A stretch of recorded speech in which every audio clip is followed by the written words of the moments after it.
views and opinions expressed in this program are those of the participants and do not necessarily reflect the views of Bronxnet or the program underwriters.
Hi Lisha. Hi Sahoris, welcome everyone back to a new program.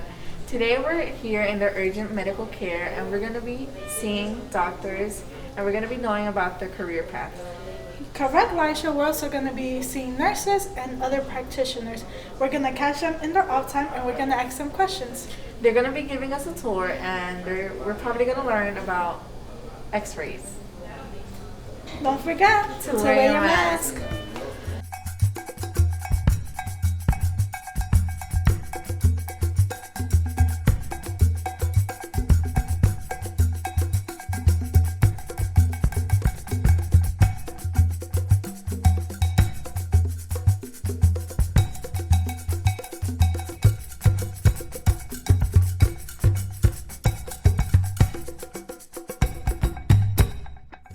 Hi guys, welcome. My name is Nick. I'm one of the PAs that'll be helping you guys today. So, just to give you a quick rundown of what's going on in the rooms right now, this is our vitals. This is where when you come in, we check your blood pressure, your temperature and everything. Right here, this is a ventilator. This is what you've been hearing about with COVID being, such a rare, hot commodity. If you, were to go into where you labored breathing or need us to take over your breathing for you, this is the machine that you would use. And here, as you can see, we have, this is a suction machine, so if anything were to get stuck in your throat, lodged, anything like that, this would be the device you would use, okay? These are, obviously the chair, it has everything too as well. Yeah, that's pretty much it.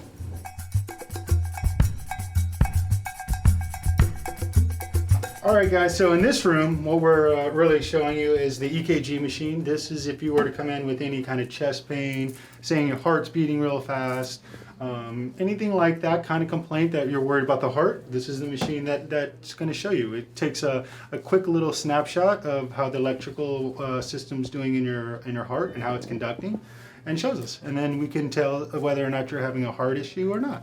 So that's the great part about this machine.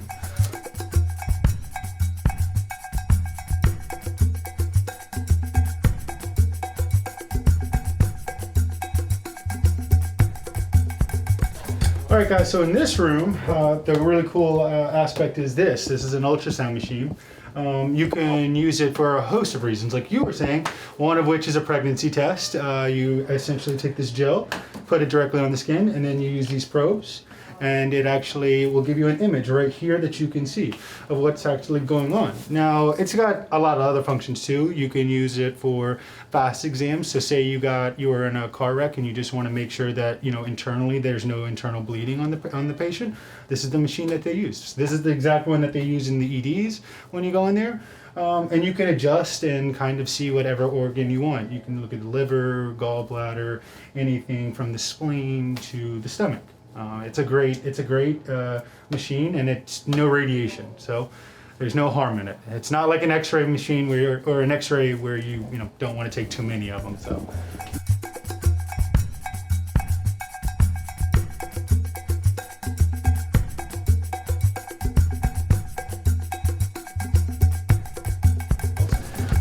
one of the current vaccines that's in there right now is the flu vaccine, which we're in flu season, so you should get one very soon. It looks like this. If you guys want to pass around and see what it looks like. This is where we'll keep also the coronavirus vaccine whenever we get it. It'll be in here as well. Another part of this room that's very interesting is we have the centrifuge right here. So when we draw your blood, this is what we use to spin the blood down and separate it out. You can see right here what it would look like. This is an iStat machine. We can use that to, check and make sure you're not having a heart attack. Your heart, when you're having a heart attack, releases troponins. This machine actually has capabilities of detecting that. Right here, this is a chemistry machine. This will actually tell us the chemical makeup of your blood and whether or not, you're having an electrolyte imbalance or something like that.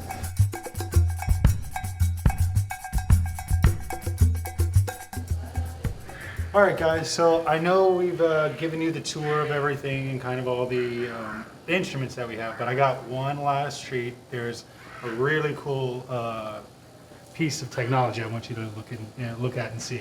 Hey, Chris.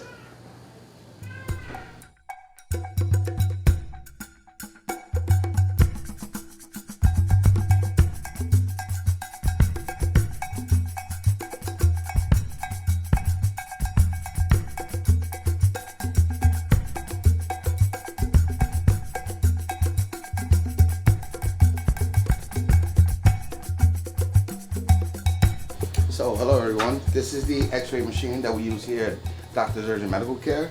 It's the same portable X-ray machine that you would find in the emergency room, or if you're admitted in the hospital and they have to do a bedside X-ray. But this is the machine you'll see. You can take any X-ray of any extremity, neck, chest, legs, arms, face, anything you want. It's a full X-ray machine. Today we're going to shoot an X-ray on Jesus. We're going to X-ray his hand. So after I put all Jesus' demographics in the machine, I choose the part that I would like to shoot, which is the hand, AP wrist. You know you're able to shoot the X-ray when the light turns green. Everything is right. So I'll take the cassette, put it under his hand.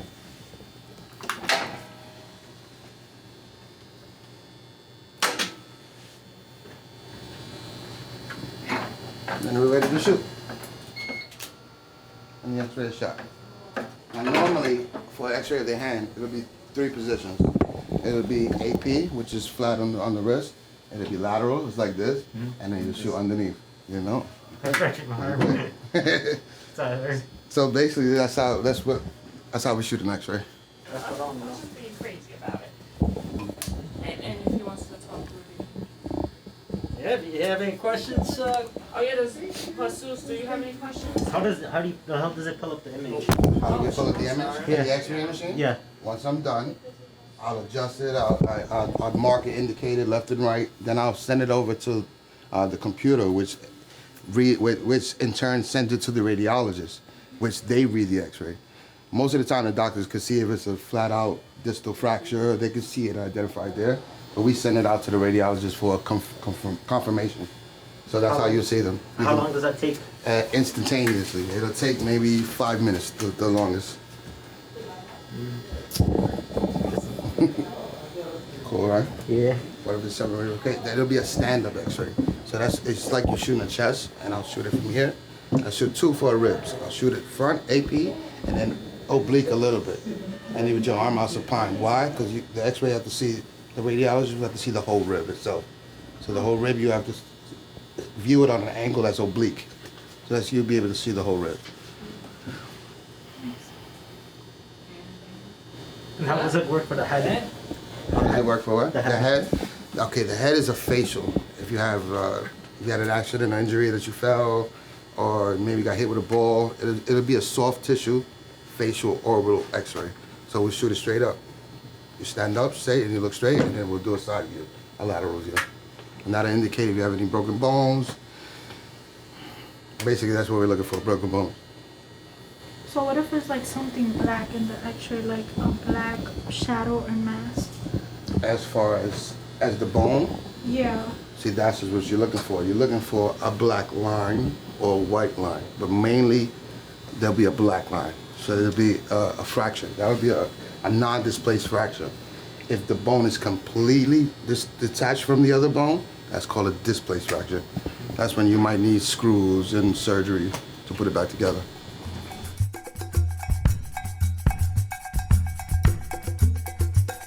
Hi guys, my name is Dr. Lisandra Núñez, and today I'm going to show you something a little bit about COVID. I'm a COVID tester as well, and I'm going to show you a little bit about the PPE and how do I put the PPE. It's the protective garment that we use when we're doing the test. The first thing that we do is to put on the gloves, and the reason that we do this is because we wear 2 pairs of gloves. This is the gloves that I use usually as my hands, so to say. These gloves, I never take it off unless I'm taking off the whole PPE. So this will be my hands. The second thing I do is the gown. The gown will protect me if the patient, by any chance he or she sneeze or anything like that. It will protect me from all those germs, and as well as any mucosity that will come out when I'm doing the test. The second thing is also that you cannot remove the PPE once you have it on, because when you remove it, then you can contaminate yourself, and you need to know how you remove the PPE as well. Okay. Well, it's not live, so you can always. Yeah. Okay. So take your time. Okay. The last thing that you do is put the face shield. The face shield, as you can see, is when I'm doing the test, you get really close to the patient actually. So you don't want any droplets to go in your face or in your eyes or nose as well. And the last thing that you do is that you wear a second pair of gloves.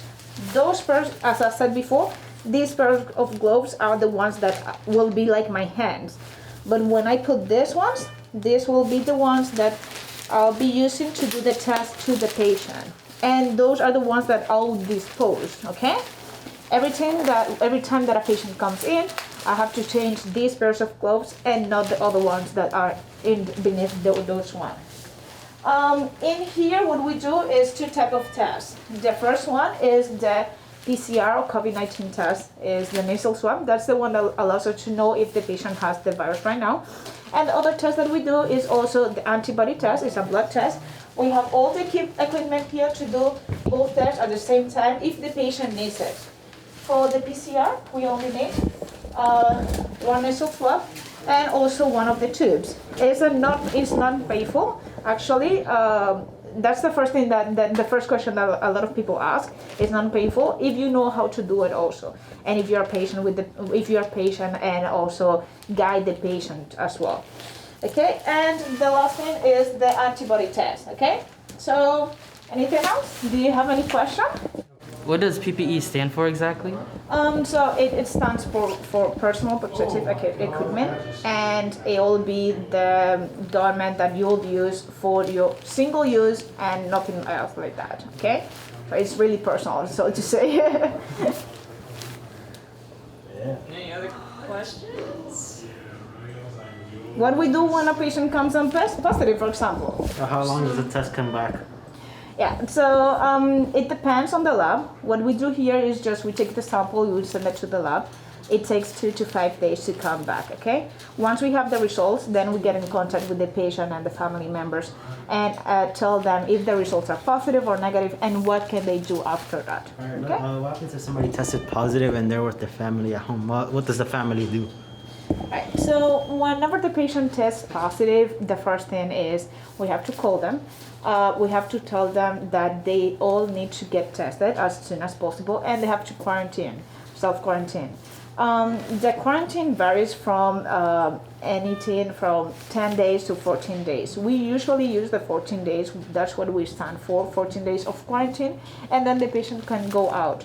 In the meanwhile, we also wait for the results of the family members and see if they also have it. And also we tell them that they should contact anybody that they have been in close contact and tell them that they need to get tested. So it's like a network that needs to work continuously in order for us to get all the people that are infected in time and have them quarantined as well. How many times a day do you clean this room? You spend basically the whole day when you are doing the test. Yeah. What happens if you only wear one pair of gloves? Could you still get infected just wearing one pair of gloves?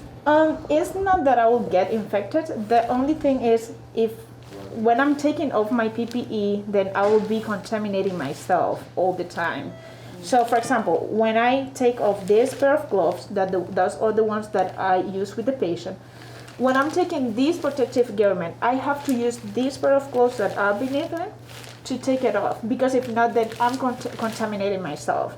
So the last thing that I take out are those gloves, okay? So they basically protect me from everything. If somebody gets COVID-19 and they get a COVID test, and there was a lot of people on the line that day to get a COVID test, or like a lot of people in the facility, do you still contact the people, or do you do anything else? Yes, it is mandated that we contact every person that was in the line at that time where the people were inside. Or like, for example, if they were in the test in the waiting room, we have to contact all of them, okay? And we have to let them know. It's our duty. What if a doctor gets COVID? If one of us get COVID, then all of us have to get tested. We have to get tested, for example, in 2 days, and then we have to follow on that as well. We have to check all our symptoms if one of the symptoms is positive, for example. Or, so as we don't have the ability to just stay at home because we have to come and work, it's not the same as, like, for example, any other facility. What we do is we wear every time the face mask. That's the most important thing when you are working with a lot of people and you can't stay at home. So one come positive, all of us get tested, and that's it. We wait for the results, we wait for our symptoms, and we wear our face mask all the time. Okay.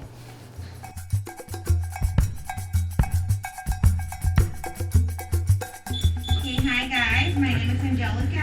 I'm a respiratory therapist. What about you guys? What's your name? My name is Louis. My name is Jesus.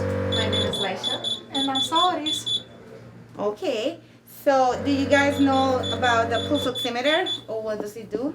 Nope. I'm pretty sure it doesn't measure the beats per minute of the heart. Okay, it does that too, but mainly it measures the oxygen level in your blood, right? So it's a really good indicator when you are shortness of breath or when you're having like issues on your lungs.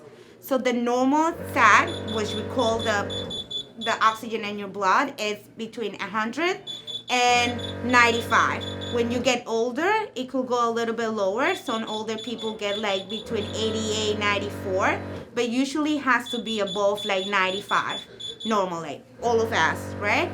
So this one is one that they have always at the doctors, but you could also get the ones that they sell over in any pharmacy that will also measure your oxygen in your blood. Okay, so this is really important sometimes in this time of the years that what we happening with the COVID and all the situations, if we have at home, just to monitor the people that's home, like when we have elderly or younger kids, is really good, a good thing to have at home. So when you're like in a institution like this, so to measure it, you only need to put it on the finger. So it's better when they don't have any nail polish. So it has a red light that it will measure it. So as soon as we put it in, it will come in your monitor. Let's wait. Let's see.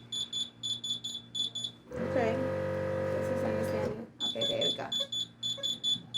So it measures both, right? The oxygen level, it will be the one that it says SpO2.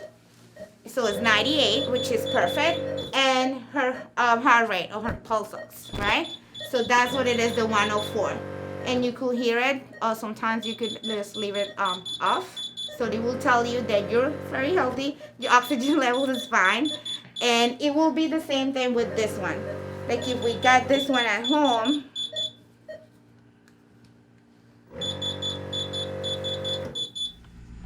it will also give you the numbers. So the top, it will be the pulses, and the bottom, it will be the oxygen. Okay? Questions? Question. Why do you need to put a mask on when if something happens during an airplane? Okay. Emergency bags? Because the oxygen, like the planes have like pressurized oxygen. So if the pressure goes off, so the oxygen, you don't have enough oxygen. So that's why you get a mask that it will supply you with oxygen. And how come they say to put it on first and then the child? Because it's the same thing. What you need to do, if your parents are not doing well, who's not gonna do well? The kids. So the first thing is always the adults. Put it on so you are able to help the kids. Because if you're like, your children is like, I'm the parent, right? And I'm freaking out and I'm trying to put it on my kid and I ended up passing out, both of us won't have it. But if the adult puts it on first, it's quick and then it could help the kid even if he passes out or whatever, it will be easier to help him. What are the effects of having it below 95? What is the what? The effects of having it below 95. Well, it's like, depends on different illness that you might have, but sometimes like, what can I say? Like when you run up the hill and you have like, you start breathing really fast, sometimes at some moment it becomes a little bit low, but then your body recompensates. So that's why you breathe harder and faster to try to keep up with the oxygen requirements that you need.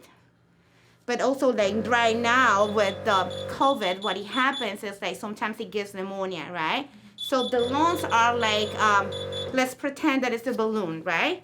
So the balloon gets full of water or like pools or whatever, so it can do the changes between oxygen to your blood.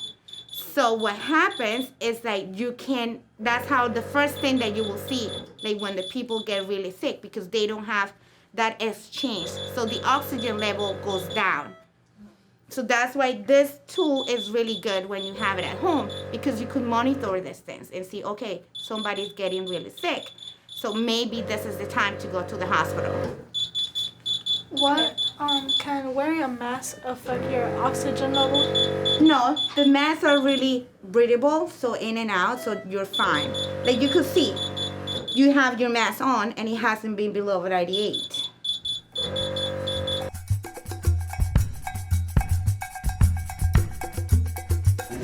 Hi, if you may please introduce yourself to all of us? Sure, my name is Cordell Lucers. I am an adult and pediatric intensive care nurse. I've been in healthcare for about 15 years and I have 3 masters. I'm currently finishing up one in spring. And yeah, that's pretty much what I want is to ask you, questions, and you ask me a couple of questions, kind of lead you in the right path of where you want to be and make sure you know exactly what you need to look for as you go on to college. And it's okay to stop and think, but it's also to get back on and research and go with it. So what questions you have? I have a question. How much did you invest into getting your 3 masters? I would say over 200,000. However, I've made more than that and continue to make more. One of the things is that I took full advantage while I could have gotten TAP, Pell, and whatever grants the government gave. So once I reached to the master's level, of course, you wouldn't qualify based on your salary. However, what I continue to do is work, and I was lucky as well that my employer reimbursed 18 credits 100%. So based on that, if your employer would reimburse, it would be a good investment to work for somewhere that offers tuition reimbursement, good health care, and stuff like that.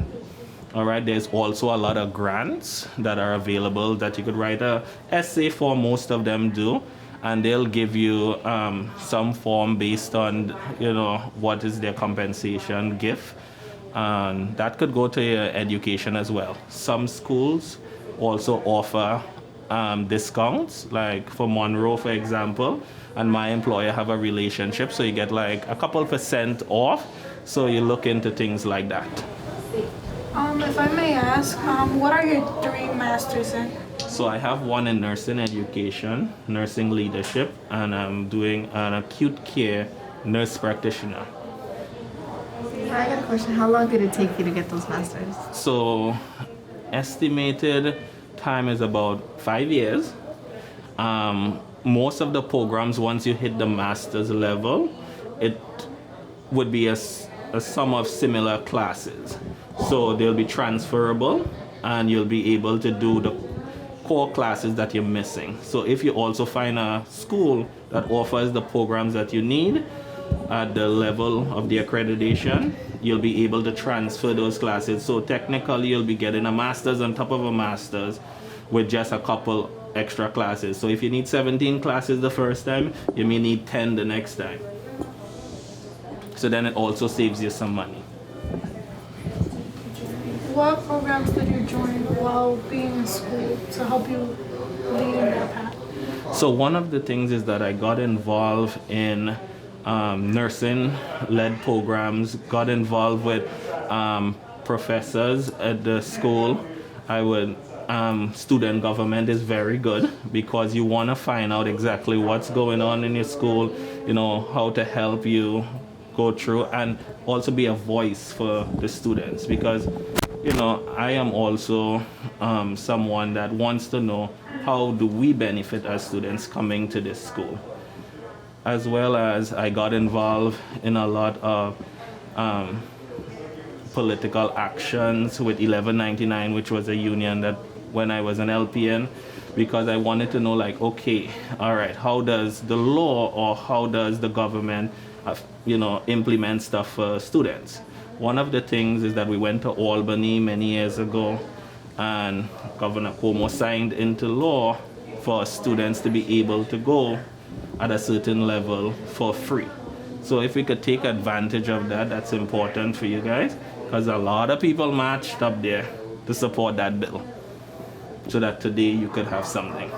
So one of my things is that my mom always pushed me, but when she got sick and stuff, she ended up in the hospital. So she ended up in the hospital. I was learning stuff in the hospital because then I was at the entry level as a patient care tech, and learning stuff about what's going on with her.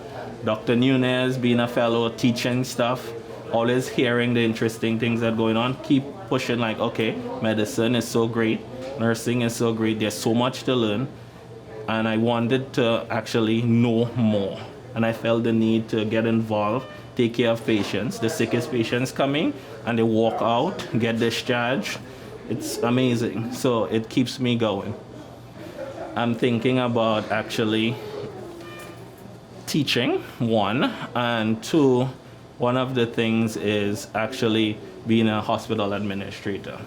I think one of the things we do is that if there's a detachment sometimes when you cross that line into administration, and you want to still have that person that practice, teach, and be able to know what the person at the ground level is doing, and you at the higher level to be able to connect so that there's not a disconnect. And that's one of my goals.